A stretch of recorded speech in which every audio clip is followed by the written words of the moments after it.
मी अजय महाराज बारसकर 2-3 दिवसांपूर्वी मी याच ठिकाणी पत्रकार परिषद घेतली आणि मनोज जरांगे यांच्या सामाजिक मराठा आरक्षणाच्या आंदोलनाच्या प्रश्नावरून त्यांच्यावर काही आक्षेप घेतले, त्यांना काही प्रश्न विचारले, त्यांच्यासमोर काही तथ्य मांडली आणि असं असताना मनोज जरांगे यांनी मला मी मांडलेल्या या सगळ्या मीडियाच्या माध्यमावर मांडलेल्या कोणत्याही प्रश्नाची उत्तरं दिलेली नाहीत।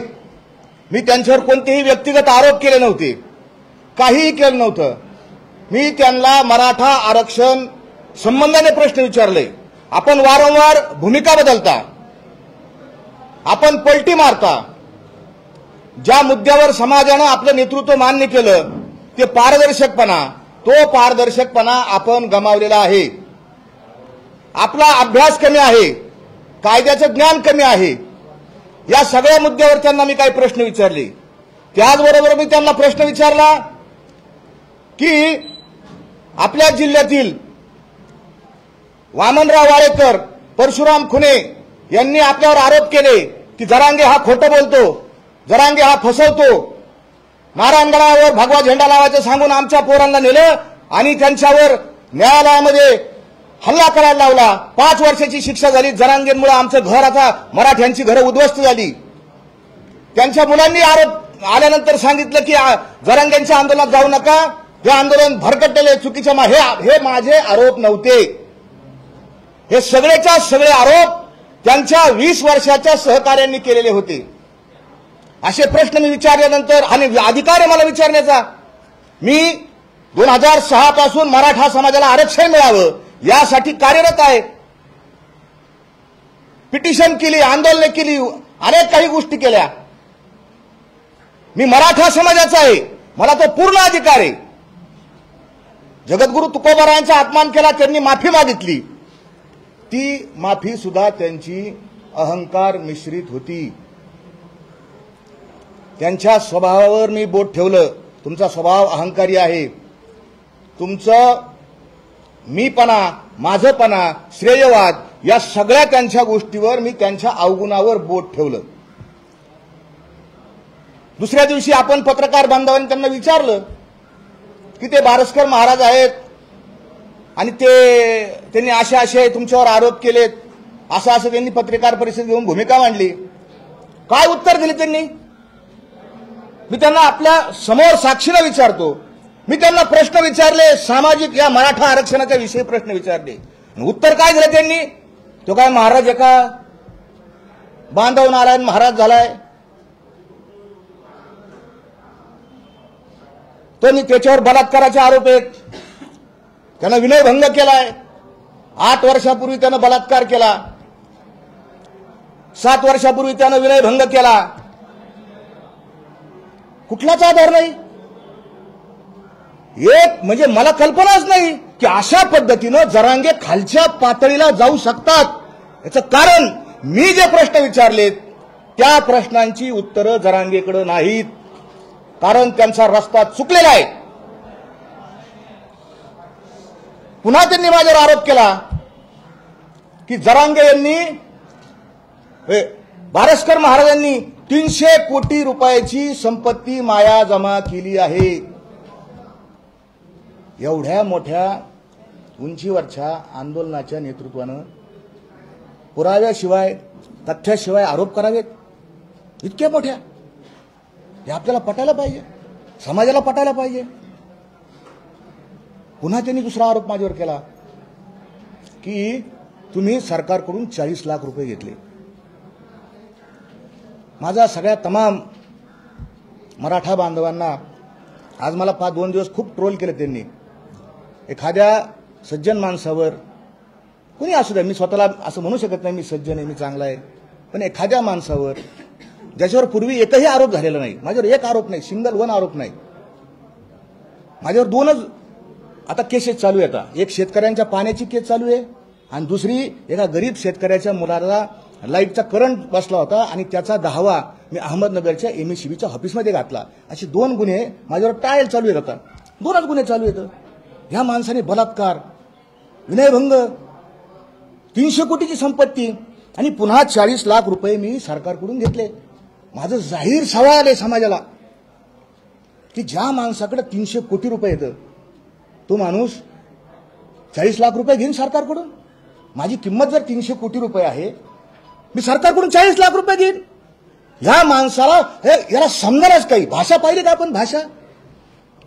मराठा समाज माझा मराठाची बोल कौतुके परी अमृता हिने पैजा जिंके ऐशी अक्षरे रसिके मिळवीन. जो माणूस उच्च नेतृत्वाच्या पदावर असतो त्याने कशी भाषा केली पाहिजे, काय बोललं पाहिजे, काय वागलं पाहिजे, काय बोललं आपण ऐकलं सगळं. आपण कसं, मला प्रश्न विचारला, मला पडला प्रश्न का अजून काय आरोप केला त्यांनी. माझ्यावर तर केलेच आरोप, पण तुमच्यावर सुद्धा आरोप केले.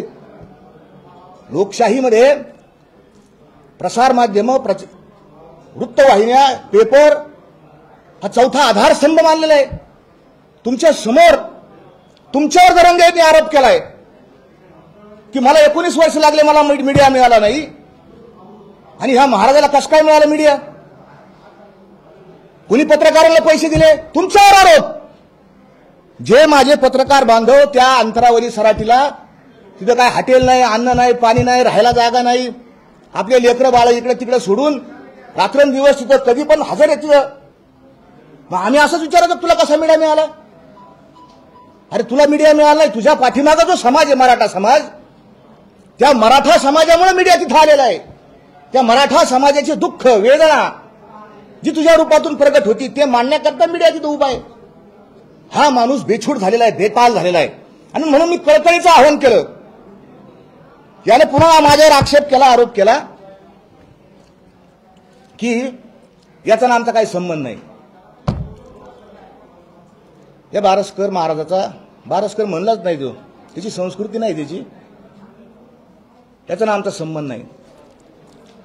बांधवांनो, मी त्या दिवशी गेलो तिथं, मी फक्त त्याला म्हणलं पाणी पे. मी तुकाराम महाराजांच्या भंडारा डोंगरावरून आलोय. भंडारा डोंगरावर जो जगद्गुरू तुकोबाराय यांच्या पदस्पर्शानं पणित झालेला डोंगर आहे, त्या डोंगरावर माझं संस्था, माझ्या तिथला सातबारा, 17 गुंठे सातबारा माझ्या नावावर आहे. भंडारा डोंगराच्या सातबाऱ्यावर माझं नाव आहे. अनेक लोकांनी आक्षेप घेतला यांचा आमचा काही संबंध नाही, पण ज्या उतार्यावर जगद्गुरू तुकोबाराय यांचं नाव आहे त्याच उतार्यावर माझं नाव आहे.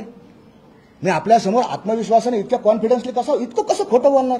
आमचा काही याचा काही संबंध नाही. आणि अशा पद्धतीनं या जरांगेंनी आरोप केल्याचा आमचा काही संबंध नाही.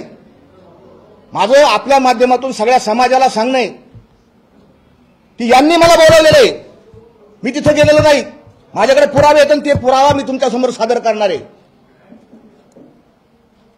ज्या दिवशी अपमान झाला, सगळ्या लोकांना शिव्या दिल्या आणि शेवटी तुकोबारायांना हा माणूस संतन फंत म्हणला, आपण सहन कसं करता? माझी देहू संस्थांच्या लोकांना विनंती आहे, ठीक आहे माझा ना आपल्या संस्थांचा याचा संबंध नाही, काय नाही, तिथल्या आर्थिक व्यवहाराचा संबंध नाही, तिथल्या कसला निर्णय घेण्याच्या प्रक्रियेचा संबंध नाही, परंतु आपण कसं समर्थन करू शकता? जगद्गुरू तुकोबारायांचे अभंग या जरांगेंच्या सांगण्यावरून बदलले जातात. केवळ हाला हा म्हणायचं, अरे मी पण मराठा आहे, मराठाला आरक्षण मिळावं असं मलाही वाटतं, आम्ही रात्रंदिवस कष्ट केलेले आहेत. जरांगेंनी जो आरोप केलाय त्या आरोपाचं खंडन करताना मी असं खंडनच करत नाही, मी पुरावा देणार आहे. मला तिथे बोलवलेलं आहे. जरांगेच्या आसपास जी कोर कमिटी आहे, ती टीम आहे, जे सहकारी आहेत, त्यांनी हा प्रकार पाहिला. आणि कुणालाच, कोणत्याही सज्जन, कोणत्याही सभ्य, कोणत्याही विवेकी, कोणत्याही प्रज्ञावान माणसाला जरांगे यांची भाषा, जरांगे यांनी केलेले बेछूट आरोप, त्या दिवशी त्या स्टेजवर शिवाजी महाराजांच्या पुतळ्याच्या खाली दिलेल्या शिव्या, या कुणालाही सहन होऊ शकत नाही. ही आपली संस्कृती नाही, आपली भाषा नाही. हे त्यांना वाईट वाटलं सगळ्या लोकांना. जरांगेंच्या बरोबर जे काम करतात ते गावकरी असतील, त्यांचे सहकारी असतील, त्यांनी मला फोन केला आणि त्यांनी सांगितलं, महाराज कालचा जो प्रकार झाला तो प्रकार, त्याबद्दल आम्ही सगळे गावकरी, या आंदोलनाची टीम आपली माफी मागतो. माझ्याकडे पुरावा आहे, मी बिगर पुराव्याचं बोलणार नाही. मी आवाहन केलं वारंवार की जरांगेंनी पुरावे द्यावेत. मी आपल्याला त्यांचा आलेला फोन, मी त्यांना विनंती केली, मला आता माझ्या अस्तित्वाचा प्रश्न झाला ना, लोक आज समाज माध्यमावर माझ्यावर अतिशय भयानक खालच्या रीतीनं, कालपर्यंत मी तुमच्याकडे प्रेस व्हायच्या आधी मी खूप चांगला होतो, मी सत्य सांगितलं समाजाला, आणि मी सत्य सांगायची, सत्याची किंमत फारच असते. आज अशी परिस्थिती आहे की आमच्या सगळ्या घरच्यांना कसं जगायचं, कसं वागायचं, हा माझा सगळ्या समाजाला प्रश्न आहे. चांगली माणसं राजकारणात काय येत नाही, हे चिंतन हे कारण आहे. कशाला या घाणीत जायचं, कशाला या चिखलात जायचं, कशाला सत्य सांगायला जायचं. मी आपल्या समोर तो पुरावा मांडतो की हे जे सगळे सहकारी आहेत त्यांचे, त्या सहकार्यांनी मला स्वतःहून फोन केला आणि ते काय म्हणाले,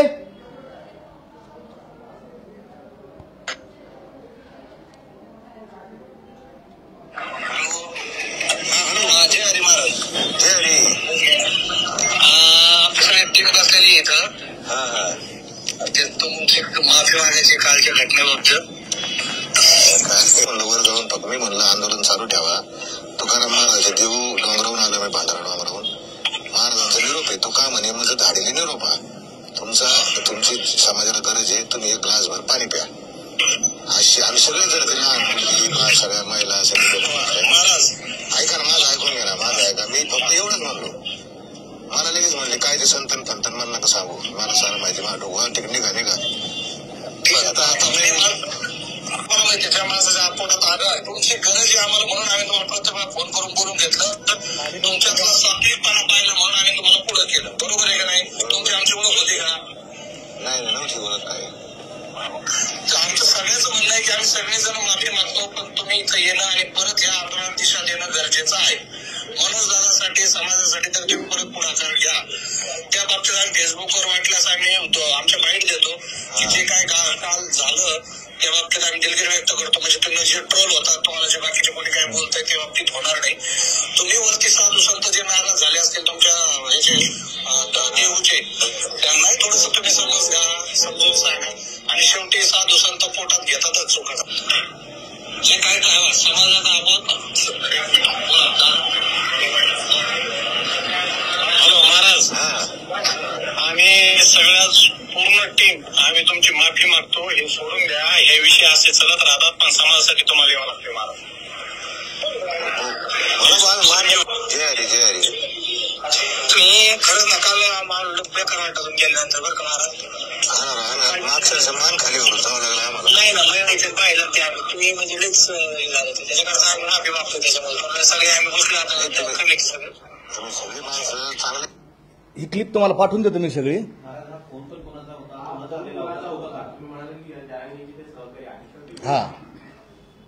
हा जो फोन त्यांच्याबरोबर असलेले डॉक्टर तारक, त्यांच्याबरोबर असलेले सरपंच तारक, श्रीराम भाऊ, संजू भाऊ, अनेक लोक, ते सगळेजण बसले होते. आणि त्या टीमने असा गोल सगळ्यांकडे राऊंड दिला आणि सगळ्यांनी माझी आणि यादव सरांची, त्यांना स्वतंत्र फोन केला, त्यांची स्वतंत्र माफी. मी त्यांना म्हणलं तुम्ही आमची इथं माफी मागता फोनवर, आमचा अपमान, आमचं जे आहे तुकोबाराय असन किंवा काय जे झालं असन ते कुठं झालंय, समाज माध्यमावर झालं, चॅनेलवर झालं, असं कसं आमचं नुकसान भरून येईल. ते म्हणले आम्ही सगळं बाईट करतो आणि फेसबुकवर टाकलं, आपण ऐकलेले. माझा प्रश्न असा आहे, मी आपल्यासमोर पुरावा दिला आणि माझ्याकडं मला तुम्हाला कालच सांगितलं मी की मला शंका आल्याबरोबर मी पुरावे जमा करायला सुरुवात केली, कारण मी वकील आहे. जसं मी महाराज आहे ना, तसं मी वकील सुद्धा आहे. मला शंका आली आणि तुम्हाला सांगतो, आम्हाला पुन्हा काय म्हणले ते, महाराज तुमची गरज आहे, तुमची गरज आहे, आम्ही तुम्हाला बोलवलंय, तुम्ही या आंदोलनाला दिशा देणं गरजेचं आहे, मनोज दादाचे प्राण वाचवणं गरजेचं आहे, तुम्ही परत या, तुम्ही परत या, तुम्ही परत या. आमचा अपमान आम्ही गिळून आम्ही परत गेलो तिथं. दुसऱ्या दिवशी परत गेलो आम्ही तिथं. चला, कशासाठी गेलो आम्ही, समाजासाठी गेलो. तिथं गेल्यानंतर हा हेकड माणूस यांनी पाहिलं, त्याचं कसं सारखे सारखे गणित बदलत राहतात डोक्यामध्ये. आणि पुन्हा त्या माणसानं, त्याच्या आधीच तुम्हाला सांगतो, आमची वाट पाहत थांबली, सगळी टीम गावात वाट पाहत थांबली. आम्ही 4 वाजता तिथे गेलो. 4 वाजता एका घरामध्ये सगळी टीम बसलेली होती, सगळे सहकारी बसले होते, एसडीएम बसलेले होते, प्रांत बसलेले होते, तिथं तहसीलदार बसले होते, DYSP बसले होते. आणि हे सगळे बसलेले असताना आमची मिटिंग झाली, आता वर जाऊन त्यांना काय सांगायचं आणि कशा पद्धतीने उपोषण थांबायचं, त्यांचा जीव वाचवायचा, या मुद्द्यावर चर्चा झाली. त्याची सगळी रेकॉर्डिंग माझ्याकडे, कुणी म्हणू शकत नाही. फोटो आहेत माझ्याकडे, त्याचे व्हिडिओ काढलेले आहेत, सगळ्यांनीच काढलेले आहेत तिथं, कारण कोणाच्या अंगावर येऊ नये म्हणून सगळे. तिथं एक वकील होता, त्या वकिलांनी सगळे पॉईंट लिहून काढले आणि सगळेजण स्टेजवर गेले आणि पुन्हा मनोज दादांनी काय सांगितलं, हे का ते असं करतात. माझ्याकडे त्यांची सुद्धा रेकॉर्डिंग आहे, मनोज दादांची. मनोज दादा म्हणलो मी आता आज, मला लय सांगितलं तुम्ही संयमित पत्रकार परिषद घ्या, तुम्ही लय आक्रमक बोलता. त्यांची रेकॉर्डिंग आहे माझ्याकडं, मी तुम्हाला योग्य वेळी ऐकून दाखवीन. काय माझा उद्देश हो, ह्या माणसाला माझा काय दुश्मन आहे का, याने माझं काय फार वाटोळं केलं, काय केलं, असे असंख्य शेकड्याने पुरावा माझ्याकडे येतं. मी हे तुमच्याकडे सादर केलं. मला एकच सांगा, आम्ही इतक्या दिवस थांबलो फक्त समाजाचं नुकसान होऊ नये. मी मराठा आहे, मला माहिती चळवळ किती दिवसांनी उभा राहते, किती दिवसांनी यश येतं. परंतु ह्या माणसाची जी अक्कल शून्यता, आम्ही काय आरोप केले होते, आमचा जो आरोप होता ह्या माणसावर तो अपारदर्शकतेचा होता. हे कसं चॅनेल लावलं, लोकांनी का डोक्यावर घेतलं, सगळ्या मिटिंग. मग मी प्रश्न विचारला ना, लोणावळ्यामध्ये तुम्ही बंद दाराच्या आड का मिटिंग घेतली, का सरकारी उच्चस्तरीय सरकारी अधिकारी मग काय मिटिंग घेतली. काल परदिवशी आपण कोणीतरी विचारलं चॅनेलवाल्यांनी, काय उत्तर दिलं होतं नाही, जरांगींनी काय उत्तर दिलं माहिती का, बंद दाराच्या आड का मिटिंग घेतली. ते म्हणले मला गार वाजत होतं. अरे तुला लाल रक्कम नाही आला मग गार वाजत होतं, हा तुझ्या अंगावर 24 तास जो रग असतो ते न्यायचा ना, गार वाजत होतं. हजारो मराठा तरुण लोणावळ्यामध्ये वाशीमध्ये बाहेर झोपलेले आहेत ना, त्यांना नाही गार वाजत, त्यांनाही गार वाजतं. आणि तू उत्तर आहे त्याचं, आपल्याकडे रेकॉर्डेड आहे ते उत्तर, गार वाजत होतं. मग गार वाजत असताना ठीक आहे, गार वाजत, मग मीडियाले का आत नेले तुम्हाला. आत लोणावळ्याच्या त्या बंद बंगल्यामध्ये तुम्ही आत काय चर्चा केली, काय डील झाली, काय डील झाली, उत्तर द्यावं लागेल. 36 तास वाशीमध्ये तुम्ही थांबला. जसा एखादा नवरदेव येतो, एखाद्या गावात पारावर एखादा नवरदेव येतो आणि मला घड्याळच पाहिजे, दुरून काय सांगतो मला कपडाच पाहिजे, गाडीच पाहिजे, रुसून बसतो मी, कपडेच नाही घालणार, हेच नाही, रुसून बसला हा. वाश 36 तास वाशीत होता, 36 तास. कशासाठी, काय काय डील चालू होती, नीट ऐका. माझं सगळ्या मराठा बांधून मला किती शिवे, मी तुम्हाला एक शब्द बोलणार नाही. माझ्या भोळे येतं माझे लोक मराठा, त्यांना फार भावनिक येतं. भावनेचा टेम्पोवर करून त्यांना भडकवायचा आणि बुद्धीचा. माझ्या आजपर्यंत मला खूप ट्रोलिंग झालं, पण एकानं शिंगण लाईन मला उत्तर नाही दिलं, महाराज तुमचं हे चुकलं बरं का. मी आज पुरावा समोर सादर केला, एक लाईन चुकली. माझ्या सगळ्या मराठा बांधवांना ही विनंती आहे की 14 तारखेची जी कोट्यवधी लोकांची सभा बसली होती, त्या सभेमध्ये जरांगे पाटलांनी 6 मागण्या केल्या. 6 कोटी लोक आले. काय जे असतील तुम्ही आकडे काही पेपर कोटी सांगितलं, काही लाख सांगितलं, तुम्ही सांगितले इतके लोक होते, इतक्या समाजाला तुम्ही आश्वासन दिलं. त्या सभेमध्ये मराठा समाजाच्या तुम्ही मागण्या जाहीर केल्या. काय मागणी होती 14 तारखेच्या सभेमध्ये, तुम्हीच ऐका, आता मी सांगतो. महाराष्ट्रातल्या मराठा समाजाला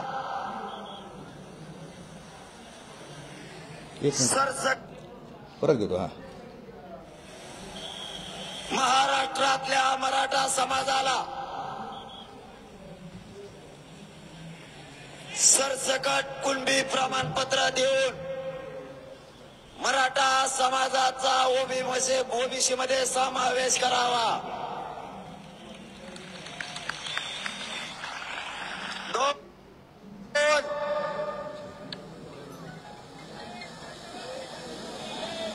कोपरलीच्या ताईवर बलात्कार करणाऱ्या हरामखोर नराधमांना फाशी देण्यात यावी.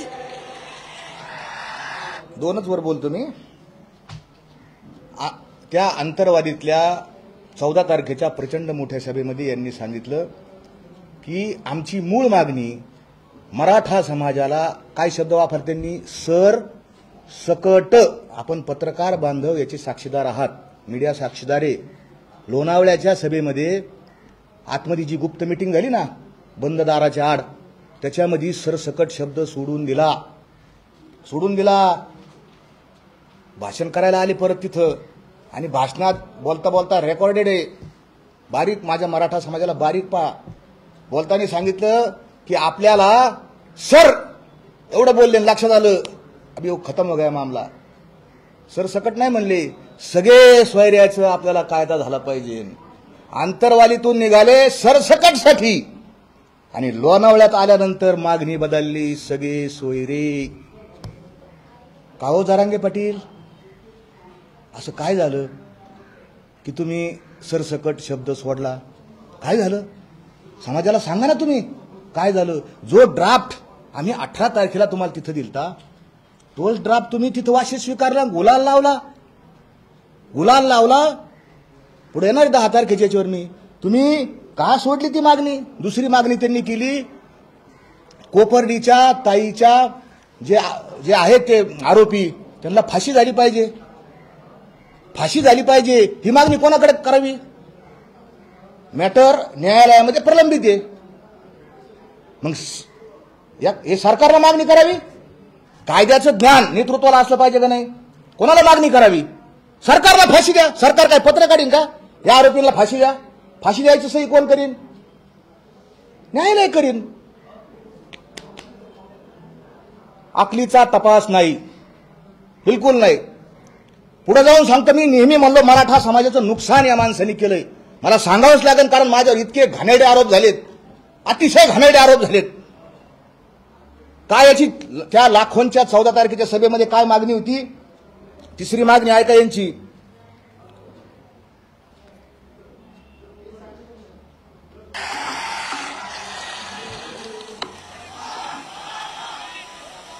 मराठा आरक्षणासाठी बलिदान दिलेल्या 45 बांधवांना सांगितलेला निधी आणि सरकारी नोकरी 4 एक देऊ आपण का? अंतरावधीच्या सभेमध्ये काय म्हटले? जे 45 बांधव ज्यांनी मराठा आरक्षणासाठी आत्महत्या केली त्यांना निधी मिळाला. निधी सरकारने दिला. आणि सरकारी नोकऱ्या वाशीच्या सभेत ही मागणी कुठे गेली? ज्या मराठा समाजाच्या युवकांनी आत्महत्या केल्या त्यांच्या घरातील सदस्यांना सरकारी नोकरी अंतरावधीच्या सभेत आपण ती मागणी सरकारकडे गेली. ती मागणी कशी सुटली? का सोडली?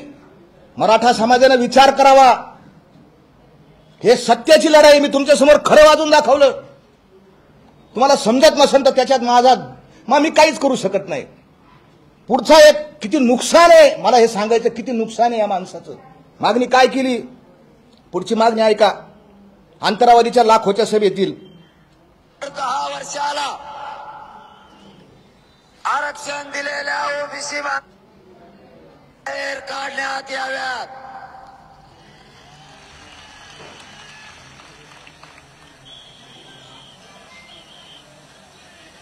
सारथी संस्थेमार्फत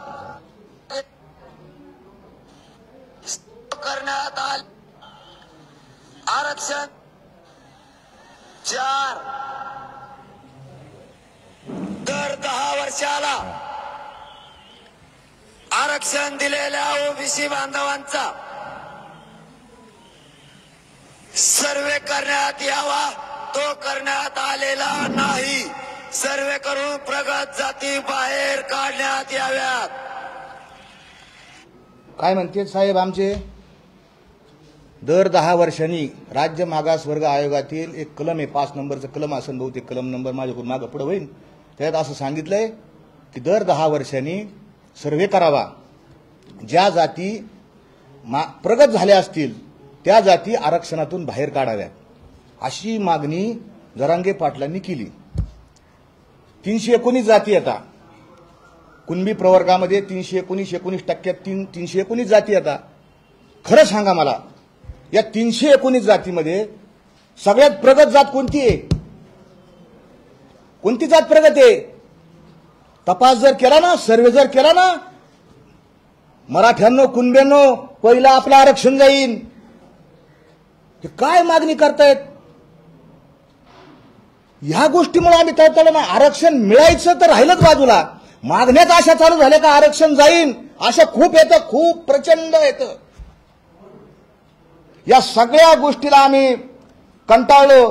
तुम्हाला तर अजून तर खूप काही सांगायचं. यांच्या 2017च्या मागण्या काय होत्या, 2017ला काय मागणी केली ती, माझ्यावर आरोप करतात ते तुमचा काय संबंध, तुमचा काय संबंध. 2017 साली 4255 2017 माननीय नामदार उच्च न्यायालयामध्ये मी पिटिशन दाखल केलं आणि त्याच्यावरूनच गायकवाड कमिशन निर्माण झालं. आणि हे साहेब बघा 2017-18ला साष्टा पिंपळगावला यांची मागणी काय आहे. 20 जानेवारी रोजी राज्यव्यापी ठिय्या आंदोलन म्हणजे साष्टा पिंपळगाव येथे पूर्ण गावकऱ्याच्या वतीनं ठेवण्यात आलेलं आहे. आमची मागणी राज्य सरकारकडे आणि केंद्र सरकारकडे, कुठल्याही पक्षाला आम्ही दोष न धरता राज्य आणि केंद्र सरकारनं एक विचारानं आणि एक दिलानं आम्हाला गायकवाड कमिशननं जो आरक्षण 16% अहवाल दिलेला आहे त्याचप्रमाणे टिकणारं चौकटीच्या घटनेच्या चौकटीत टिकणारं मराठा आरक्षण पाहिजे. यावरती संपूर्ण साष्टा पिंपळगाव एकमतानं ठाम आहे आणि आम्ही व्यापक रूपाचं आरक्षण हे मिळवण्यासाठी राज्यव्यापी ठिय्या आंदोलन साष्टा पिंपळगावी या ठिकाणी करत आहोत. मराठा लाख मराठा, आमच्या मराठा समाजाच्या बांधवांना विनंती की आता साष्टा पिंपळगावचं हे त्यांचं आंदोलन, याच्यात कुणबी शब्द ऐकला का आपण. गायकवाड कमिशननी जे आरक्षण दिलं ते आरक्षण आम्हाला द्या. म्हणजे काय, ओबीसी पेक्षा वेगळं आरक्षण आम्हाला द्या. ही मागणी कोणाची आहे, हे आवाज कोणाचा आहे, ही व्हिडिओ आपल्याला पाठवून देतो मी सगळ्यांना. हे दाखवा लोकांना आमच्या की हा माणूस सत्य मानतोय आणि मला मारायसाठी खाली लोक बसलेले आहेत. काल माझ्यावर हल्ला झाला, हे पोलीस बांधव होते, मी मुंबई पोलिसाचे आभार मानतो. ते जर नसते तर मी जीव माझा गेला असा तिथं. बिलकुल. अहो जरांगे असं कसं आहे, या आंदोलनामध्ये जरांगेपासून आंदोलन सुरू होतं, जरांगेच नेता, जरांगेपासून सुरू होतं आणि जरांगेपर्यंत संपतं. तोच एकमेव होलसेल माणूस आहे. दुसरा तिसरा तुम्ही प्रवक्ता पाहिला का हो? जरांगे पाटलांच्या वतीनं कुणी प्रवक्ता पाहिला का?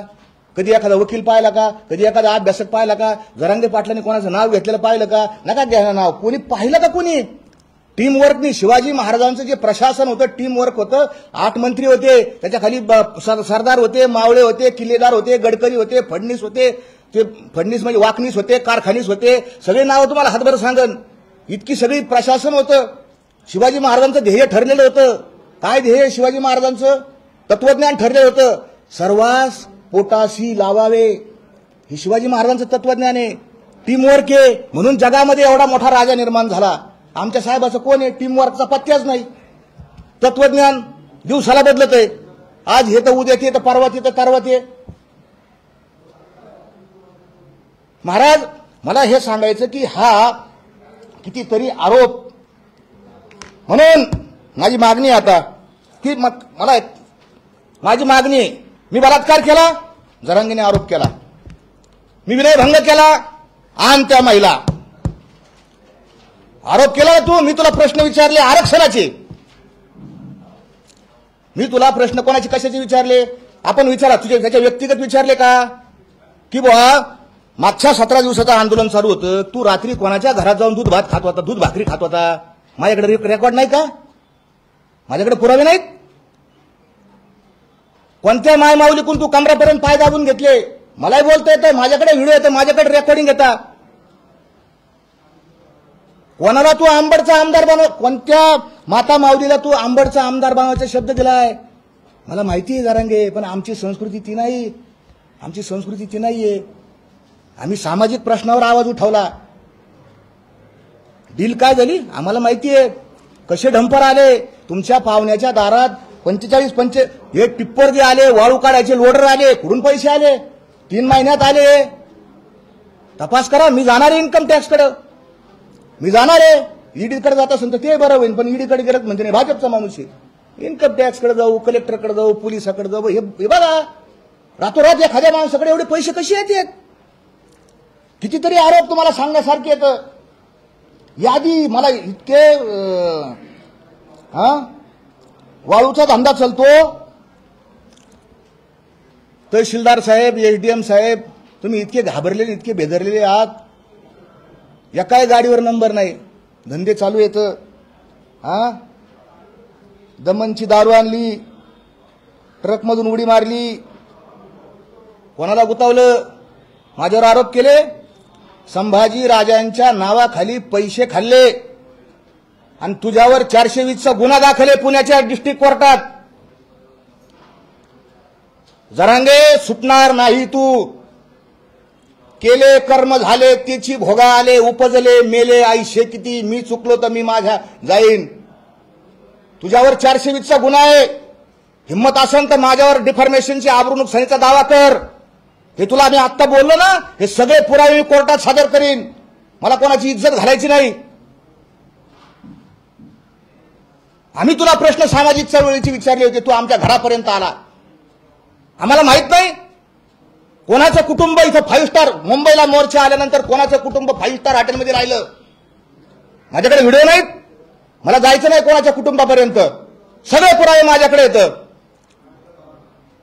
तू काय मला, अरे सामान्य माणूस, आम्ही तुकोबाराचे वारकरी येत ना. तुमची आत्ता रेकॉर्डिंग ऐकली ना, अशा 50-100 रेकॉर्डिंग याचे माझ्याकडे येतात. दुसरा त्याच्यावर आरोप आम्ही केलता 23 डिसेंबरचा. कोणाच्या सांगण्यावरून तू आंदोलन 20 जानेवारीला नेलं. वाचलं सगळं. 16 तारखेचं जे होतं 10 तारखेला कोणाच्या सांगण्यावरून उपोषणाला बसला. तू अपारदर्शक आहेस, तुझ्याकडे अभ्यास नाही, तू विश्वास पात्रता गमावली, पलटी मारली. तू जा कोर्टात, माझ्यावर डिफॉर्मेशन कर, सगळे पुरावे देईन. आझाद मैदानात जायचं म्हणजे जायचं. आरक्षण नाही मिळालं तरी जायचं. आणि आरक्षण, बोला ना पत्रकार साहेब, तुम्हीच साक्षीला होते ना, मिळालं तरी जायचं. कोणाचे शब्द येतं? का पलटी आणली, का पलटी आणली? तुझ्यावर विश्वास नाही आमचा, जरांगे विश्वास नाही, माझा तरी नाही. उद्या आता हा म्हणतो हे षडयंत्र आहे, ट्रॅप आहे. मी ट्रॅप आहे, मी ट्रॅप आहे, मी ट्रॅप आहे. ट्रॅपचा अर्थ तुम्हाला काय सांगितलं? ट्रॅप कोण घालतं? अँटी करप्शनचे लोक ट्रॅप घालतात. कोण ट्रॅप घालतं? Anti corruption. कोणावर घालतात? ज्यांनी काळा धंदा केला, काळे पैसे कमवले, त्याच्यावर ट्रॅप घालतात. तू काळा धंदा केला का? काय केलं? ट्रॅप काय आहे याच्यात? काय मी आपल्या समोर मांडलं, काय ट्रॅप आहे याच्यामध्ये? तथ्य सत्य आहे. अजून लोक आले तुझं सांगण्याकरता, अजून लोक आलेले आहेत. तो म्हणतोय ना आज षडयंत्र रचलं जात आहे, षडयंत्र.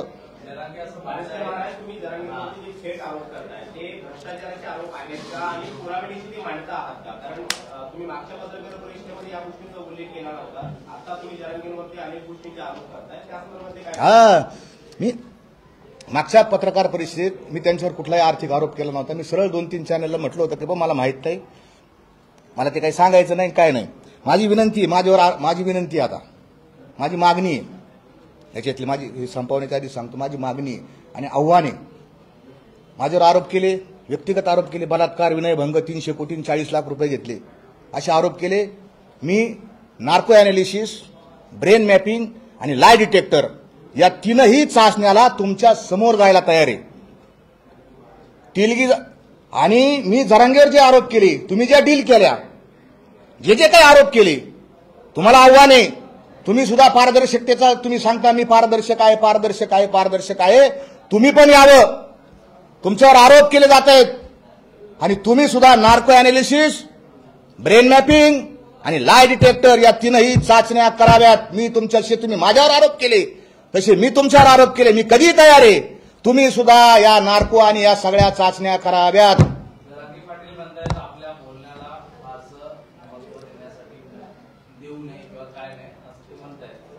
का म्हणतात ते असं? माझ्या बोलण्याला महत्व देऊ नये? मी त्यांना प्रश्नच विचारले होते ना आपल्या समोर साहेब. म्हणजे माझ्या बोलण्यात मला काय किंमत नाही का? मी मगाशी सांगितलं, ज्या पिटिशनमुळे गायकवाड कमिशन अस्तित्वात आला, ते पिटिशनची कॉपी आपल्याला देतो. ते पिटिशन आपण केलं आणि त्या पिटिशनवर गायकवाड कमिशनचं आरक्षण आहे, ते ऐकून दाखवलं तुम्हाला. माझ्या बोलण्याला किंमत नका. आमच्या नंतर आलेत तुम्ही, आमच्या नंतर आलेले आहेत, किंमत नका देऊ. म्हणजे कशी? तुम्ही आमच्यावर काही आरोप करा, तुम्ही असं मी जर तुम्हाला म्हणलं तुमच्यावर काही आरोप केले, ते पण ठीक आहे, गल्लीतल्या भांडणात आरोप केले तर ठीक आहे. राज्याने देशाने पाहिलंय माझ्यावर किती गंभीर आरोप केलेले आहेत. आणि त्यांनी माझ्यावर 40 मिनिटं खर्च केलेत साहेब. हो साहेब, त्यांनी माझ्यावर किती मिनिटं खर्च केलेत? 40 मिनिटं का? एखादा म्हणायला पाहिजे, पहिलंच वाक्य म्हणायला पाहिजे, कोण आहे ते मला नाही माहिती, की खतम करा. किती खर्च केले, किती बोलला तो, त्याची तळमळ, त्याचं ताळताळ, त्याचा फाळफाळ पाहिलं नाही का? उद्या बॉम्ब लागणार आहे, बॉम्ब इथं 11 वाजता या, बॉम्ब फुटणार इथं. मी नाही येणार उद्या. हा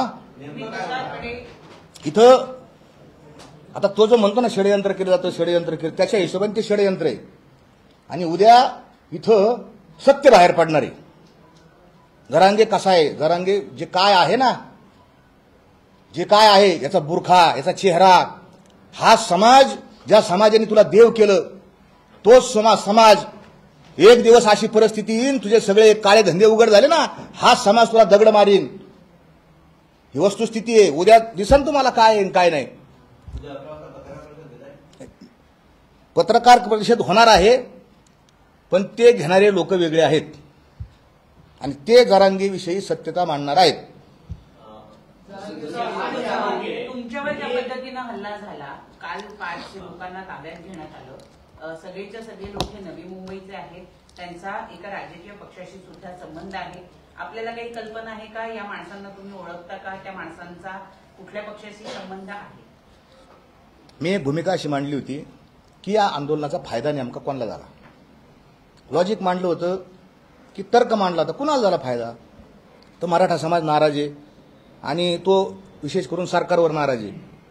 येणाऱ्या निवडणुकीमध्ये हे मतं कुठं जातील, हे कुठं कोणाला फायदा होईल? आणि साहजिकच ज्यांना फायदा होईल मी ते सुचवलं. मी कुणाचं नाव नाही घेतलं, मी सुचवलं आणि लोकांच्या ते लक्षात आलं आणि त्यांना खूप राग आला. त्या राजकीय हे जे पकडलेले 5च्या 5 लोक आहेत ना, एका राजकीय पक्षाचे येतं, त्यांनी काही दिवसापूर्वी राजीनामा दिला. असं त्यांनी इथं आले माझ्याकडे, ते मला म्हणजे चर्चा करायची, आमचे सहकारी काही पोलीस होते, चर्चा झाली, त्यांचं झाटा. का जरांगे साहेब तुम्ही उत्तर द्या ना, का मारता बरं? तुम्हाला मारायचं तर तुम्ही एक काम करा, समोर या, इथं तुम्ही बसा, इथं मी बसतो, इथं आपण दोघं बसू, आणि जर मी चुकलो, माझ्याकडचे पुरावे तथ्यही नसले, तर मी इथं फाशी घेऊन मरतो माझा एकटाच. काही तुम्ही सांगता, समाज सांगता ती शिक्षा, नाक घासून माफी मागून समाजाची मी. पण जरांगे तुम्ही या, हे आंदोलन भयकलेलं आहे. अरे म्हाताऱ्या माणसाला रस्त्यावर आणून बसा, तुझ्या मागे तरुण यायना ना. काय लोक कमी झाले? अंतरावलीची जी सभा, लाखोंची सभा होती, ती सभा कमी झाली बीडला. आपल्या सगळ्यांना माहिती, पत्रकार बांधवांना, सुज्ञ लोकांना माहिती, वाशीमध्ये किती लोक होते, पोलिसांना आकडा माहिती खरा किती लोक होता. पण कसं आहे, आता मराठा समाज आहे बाबा, एवढे लाख लोक आलते, तेवढे लाख लोक आलते, ठीक आहे, आम्हालाही बरं वाटतं, कारण मराठा समाजाला मोठं दाखवलं त्याला बरं वाटतं. खरं अंतःकरणाला त्याला माहिती किती लोक आलते, किती लोक निघाले होते, हे त्यालाही माहिती, किती लोक आले. कमी झाली, तरुण येत नाहीत. मी जी मांडणी केली, प्रचंड ट्रोलिंग झालं, पण त्याबरोबर प्रचंड समर्थन सुद्धा मला मराठा समाजातून आलं. महाराज, विवेकी भूमिका, आम्ही तुमच्या बरोबर आहोत.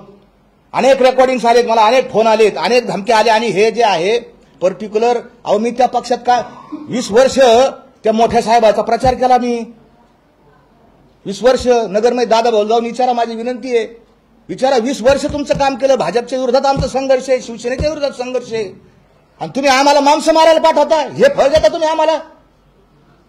तुमचा पाठिंबा आहे त्यांना, कारण तुम्हाला फायदा भेटतो.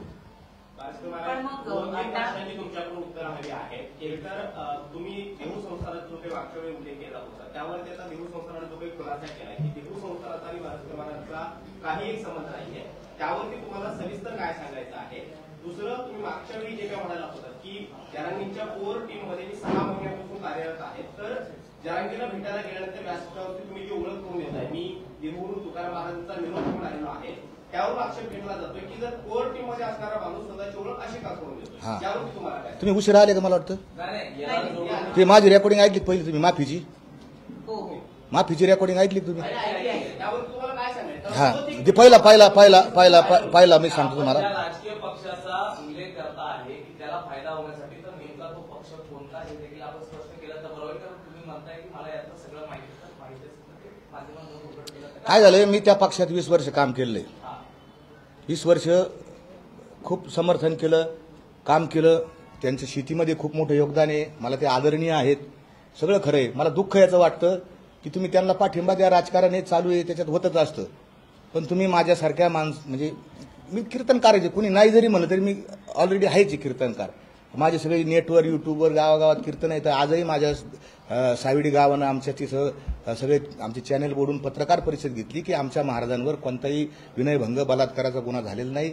गेल्या 20 वर्षापासून ते आमच्या गावात कीर्तन करतात आणि याही पुढे ते माझ्या गावाने माझ्यावर प्रेम दाखवलं, पत्रकार परिषद घेतली. देहू संस्थांचं तुमच्या प्रश्नाचं उत्तर मी देतो. भंडारा डोंगर जे आहे ते देहूपासून 6 किलोमीटर अंतरावर आहे आणि तुकोबाराती जीवनाचा अविभाज्य घटक आत्मत्व आहे. त्या भंडारा डोंगरावर जगद्गुरू तुकोबारायांचं मंदिर आहे आणि त्या मंदिराला खेटून, एकदम खेटून, मंदिराला खेटून माझी संस्था आहे. 17 गुंठे ज्या उतार्यावर तुकोबारायांचं नाव आहे, माझं भाग्य आहे. मी समजतो की त्याच उतार्यावर तिथं तुकोबारायांनी मला जागा दिली. त्याच उतार्यावर, सातबाऱ्याच्या उतार्यावर माझं नाव आहे. माझी संत तुकाराम ज्ञानपीठ भंडारा डोंगर पुणे अशी स्वतंत्र संस्था आहे. विद्यार्थी घडवणे, सांभाळणे हे मी काम करतो, स्वतः काम करतो. ते जगजाहीर आहे. पुस्तकांचा, तुकोबारायांच्या संत वाचनाचा प्रचार प्रसार करणं. मराठीत 10 पुस्तकं लिहिली आणि इंग्रजीमध्ये एक तुकासेज नावाचं पुस्तक तुकोबारायांच्या क्वालिटीजवर पुस्तक लिहिलेलं आहे. आणि हा मला बावळटकर म्हणतो, तू 10 पुस्तकं तरी तुझ्या आयुष्यात वाचली का? 10 पुस्तकाचं लेखन मी केलं. मी काय पागल माणूस आहे का? मला कळत नाही का आता हे मी बोलल्यानंतर काय होणार आहे? पोलिसांना माहिती आहे काय होणार आहे, पण मी सत्य बोलण्याचं धाडस दाखवलं. त्यांचा देहू संस्थान जिथं तुकोबारायांचं मंदिर आहे, शिळा मंदिर आहे किंवा ते जे आहे त्याचा माझा काही संबंध नाही. तिथं फक्त ती तुकोबारायांचे जे वंशज आहेत मोरे ते सगळे ट्रस्टी अध्यक्ष होते. बरोबर आहे त्यांचं, त्यांना मी सहमत आहे. पण त्यांना माझी विनंती आहे की तुकोबारायांचे अभंग तिथं बदलले गेले, त्याच्यावर पण आपण भाष्य करायला पाहिजे ना. कालवुनी विष केला अमृताचा नाश तुकोबाराय म्हणतात. तुकोबारायांच्या देखत तुकोबारायांच्या अभंगामध्ये भेसळ झाली. आताही तुमच्या देखत भेसळ झाली तर तुम्ही काहीतरी बोलायला पाहिजे. आपण बोलत नाही. आपण बोलावं, माझा संबंध नाही. पण आपण देहू संस्थांना माझी विनंती आहे की या जरांगे पाटलाच्या समोर ह्याची दान देगा देवा, हा अभंग बदलण्यात आला, बदलून त्याच्यावर कीर्तन करण्यात आलं. माझा आक्षेप आहे, आपणही उत्तर द्यावं. आपल्याला मान्य आहे काही, आणि मग मान्य असेल तर गाथेमध्ये ते लिहून काढा, ह्याची दान देगा देवा, मराठ्याला आरक्षण मिळावा, मराठ्याला आरक्षण मिळावं. मी ह्या मताचा आहे. आम्ही 16-18 वर्ष घातलेत, पण आम्ही गाथ्यात आणि अभंगात लिहिलं नाही. ते आम्ही आमचं स्वतंत्रपणे मांडलेलं आहे मत. ते गाथ्यात आणि अभंगात बदल करण्याचा कुणालाही अधिकार नाही. कोर टीमचा प्रश्न, कोर टीम मध्ये तुम्ही 6 महिन्यापासून जर कार्यरत आहात तर तुमची तुम्हाला जरांगेला ओळख का करून द्यावी लागते? तो एक जो व्हिडिओ व्हायरल होतोय त्यावर तुम्हाला त्याचं आज सांगतो तुम्हाला. असं मी जरांगेचं असं हे डोका असेल, मी जरांगेच्या समोर नाही. आपण नीट पाहावं. आणि जरांगे असं पाहतायत, मी जरांगेच्या ह्या बाजूला आहे. मी जरांगेंच्या सांगितलं त्यांच्या कानात का बाबा मी बारसकर महाराज, कारण ते माझ्याकडे पाहतच नव्हते. ते झोपलेले होते ना ते असे, त्यांचं तोंड कुठं होतं आपण पहा चॅनेलवर सगळं, त्यांचं तोंड तिकडं होतं. मला त्यांना, आणि त्यांची ज्यावेळेस ते त्यावेळेस मला सांगावं लागलं त्यांना, डोळे झाकलेले होते त्यांचे. मग तिने डोळे उघडले आणि मग ते बोलले. तुम्ही ऐकलं असेल त्याच रेकॉर्डिंगमध्ये एक ऐकलं असेल साहेब, ते म्हणले आलात 15 दिवसातून. एवढं तर ऐकलं असेल हो साहेब, आलात 15 दिवसातून हे तर ऐकलं असेल. हा 16 तारखेपर्यंत काही कामच नव्हतं ना अंतरावलीत. अध्यादेशमध्ये क्लिअर कट लिहिलं होतं 16 तारीख किंवा 16 तारखेच्या नंतर अध्यादेश जी आधी मसुदा आहे, अधिनियमाचा मसुदा अंमलात येईल. मग मध्ये काय काम आहे अंतरावली? आम्हाला काही कामधंदे आहेत नाही घरचे, कीर्तन येतं, प्रवचन येतं. ती एवढं तर ऐकलं असेल आपण 15 दिवसातून आलात. आपण आत्ता रेकॉर्डिंगमध्ये ऐकलं की महाराज तुमची आम्हाला गरज आहे, तुम्ही या आंदोलनाला, आपल्याला दिशा द्यावी लागेल, मनोज दादाचे प्राण वाचावे लागतील. सगळ्या गावकऱ्यांनी माफी मागितली, मला पुरावा दिला आपल्या समोर. याच्यापेक्षा काय बोलू? आणि मी नार्कोचं आवाहन केलेलं आहे जरांगे पाटलांना, आणि मी पण तयार आहे. जरांगेंचं आव्हान जे पेड होतं, आंदोलन जे होतं जरांगेंचं जे पेड होतं, त्याच्या मागे कुठली नेमकी राजकीय होती याबाबत आता स्पष्टता नाहीये. म्हणजे आपण म्हटलं एक गोष्ट अशी आहे की तिथले जे स्थानिक आमदार आहेत त्यांचे आणि यांचे बरे संबंध होते. आता आहेत का मला माहीत नाही, कारण ते आजच कळलंय का ते ह्या दिशेला गेलेले आहेत. माहीत नाही अजून पुढं काय आहे, पण त्यांचे संबंध होते. आणि संबंध असल्यानंतर माणसं त्याप्रमाणे काम करतात, असं आहे माझा तर्क आहे. माझ्याकडे काय हे नाही काय असं. पण मागच्या वेळेला असाच एक प्रश्न राजेश टोपेंना म्हणून विचारण्यात आला होता, तेव्हा ते असं म्हणाले की माझ्या गावातून ते आंदोलन आणि ती यात्रा जात होती, जसं इतर लोकांना आम्ही जेवण घालतो तसंच आम्ही जेवण घातलं, त्यापेक्षा जास्त माझं काही नव्हतं नाही. आता ते राजकीय उत्तर असतात, राजकीय लोकांची उत्तर हे राजकीय असतात त्यांचे. पण बरोबर आहे त्यांचं, आमच्या इथून सगळ्याच लोकांनी जेवू घातलं, जे जे आमदार होते सगळ्यांनी जेवू घातलं. परंतु असं काय असू शकत नाही, संबंध असल्यानंतर माणसं गुप्त मिटिंग घेतात, फोन होतो, सगळं होतं. भुजबळांपासून सगळ्यांनी आरोप केले होते ज्यावेळेला हे आंदोलन सुरू होतं त्यावेळेला की इतक्या मोठ्या इतक्या गाड्या, इतके हे सगळे JCB, फुलांची उधळण, याच्या सगळ्या गोष्टी होत्या, त्याच्यासाठी पैसा येतो कुठून? असं आहे, आता आपल्या लक्षात आलं असून आता JCB राहिली नाहीत, आता ती मोठाले हार, ती फुलं ती राहिली नाहीत. कुठं पाहिले का आपण? पाहिले का? नाही. का नाही? आंदोलनाची ती लोकांच्या लक्षात आलं हे गडबड आहे. आणि पहिलं जे तुम्ही मांडला मुद्दा की सर्वसामान्य, मी त्या पाहिले काही गरीब घरातील शेतकऱ्याच्या माय मावल्या छोटे छोटे हार करून घेऊन यायच्या, की त्यांची स्वतःच्या कष्टाची होती. पण जे एवढे मोठाले हार, मोठाले JCB आणि आमच्याकडे अशा काही हे आहेत की तुम्ही असं करा, हार आणा, JCB आणा, गुलाल आणा, अशा सूचना दिल्या गेलेल्या आहेत. संभाजीराजांचे नाव कसे खाल्ले, ट्रकवर उडी मारली, एकही गाडी नंबर नाही, तर हे तुम्ही कोणाबद्दल बोलताय नेमकं? जे कार्यकर्ते का ते नार्को टेस्ट मध्ये येईल ना लक्षात. खूप येतं माझ्याकडलं यादी. एका सोनाराला पुण्यातून उचलून आणलं, कुणी आणलं, त्याच्याकडून पैसे घेतले, नार्को टेस्ट केली, काही सगळं बाहेर येईल. तुम्ही जे आरोप केले ते कधी केलं काय? हा, जे आरोप केले ते सगळ्या नार्कोमधूनच बाहेर येतील. नाही, कालावधी आता गेले 4 महिन्यातला आहे का? किंवा आंदोलनाच्या आधीच्या घटना आहेत, एवढं तरी केलं. म्हणजे लाठीचार्जच्या आधीच्या म्हणता का? हा, लाठीचार्ज आधीच्या काही आंदोलनातल्या पण आहेत ना. तुमची लोकं आणि तुमचे सगळे जे आहेत ते समोर आणतील असं त्यांचं म्हणणं आहे. हा, तुमच्यासोबतचीच काही लोक आणि हे सगळे समोर येतील आणि ते स्पष्टता देतील. आळंदी, बेंगलोर, संभाजीनगर पासून सगळ्या गोष्टी बाहेर येतील असं त्यांचं म्हणणं आहे. आणि पुढे ते असं म्हणतात की असल्या भंगार लोकांना मी उत्तरही देत नाही. आळंदी, बेंगलोर, माझी आत्ता इथं पोलीस पण येतं. पोलीस प्रशासनाला विनंती आहे की जे कोणी असन त्यांना आपण बोलवा.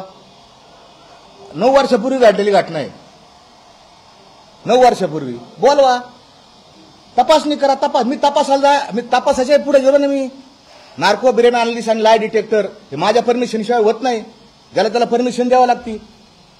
मी देतो ना परमिशन, घ्या ना माझं, तुमच्या समोर घ्या. मीडिया तिलगी कसा बोलला होता, आपले व्हिडिओ जर युट्यूबवर काढा, कसा तिलगी पोपटावानी बोलला होता, असा पोपटावानी बोलन नार्को केली तर.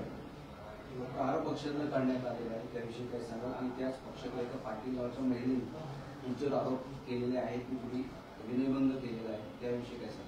मग गुन्हा का नाही दाखल केला माझ्यावर? का नाही केला? अहो मग हे काल हे मला एक सांगा, माझा असा आरोप आहे की तुम्ही हे परवा का नाही सांगितलं? मी पत्रकार परिषद घेतल्यानंतरच मी इतका वाईट ठरायला लागलो, मी इतका नालायक ठरायला लागलो की जगातले सगळे अपराध मीच केलेले आहेत. पत्रकार परिषद घेतल्यानंतर बरं का, आधी नाही.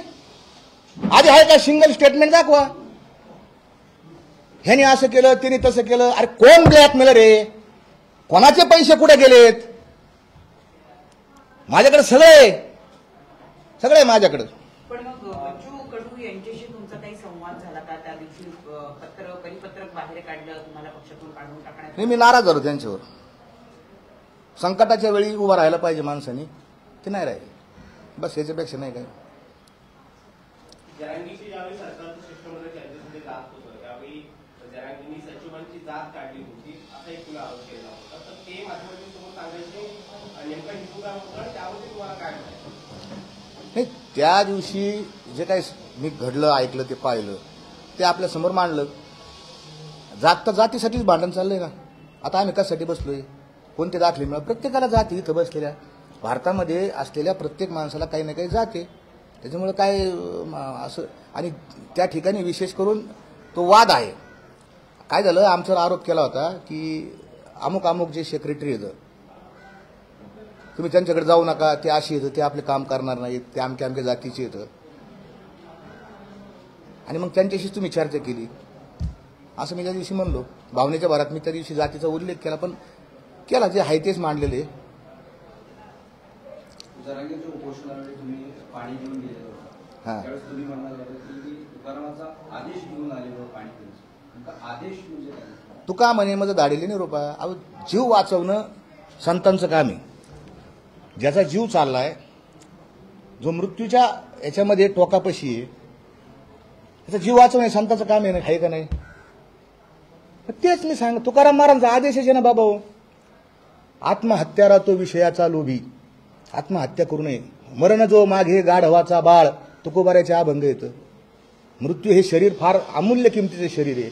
हे शरीर राहिलं पाहिजे, हे शरीर टिकलं पाहिजे. याच्यातून आपल्याला आपला उन्नती, आपला इच्छित आपला जो प्रवास आहे, मोक्ष मिळाला पाहिजे असं साध. म्हणून त्यासाठी आपण हा आदेश आहे तुकाराम महाराजांचा.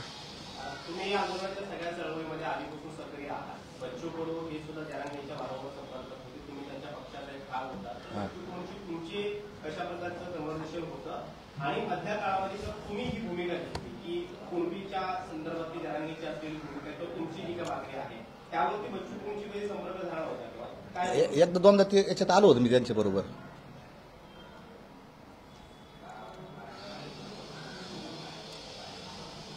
अजून ठीक आहे, धन्यवाद, रामकृष्ण हरी. आता नका, मला जाऊ द्या.